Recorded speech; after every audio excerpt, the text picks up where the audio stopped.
এ পর্যন্ত যতগুলো জায়গায় আমার মা বোনদের সাথে আমার বাবা মামা বা ভাইদের সাথে কথা বলেছি, তারা একজন যোগ্য, সৎ, প্রতিভাবান এবং মেধাবী এইরকম মানবিক নেতৃত্ব চায়। তারা চায় যে নারী নেতৃত্বও যেন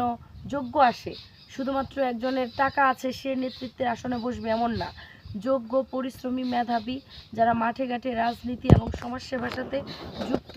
যাদের সমাজে কিছু অবদান আছে, কাজ করতে পারে এবং ভবিষ্যতে এই শ্রীপুরের মানুষ যাদের কাছে নিরাপদ, যারা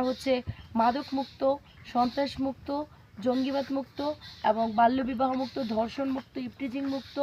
এবং চাঁদাবাজি মুক্ত একটি শ্রীপুর গড়তে পারবে, তাদের উপরেই কিন্তু তারা ভরসা করছে। তো আমি যেহেতু ছোটোবেলা থেকে একজন সমাজকর্মী, পড়াশোনার পাশাপাশি আমি ছোটোবেলা থেকে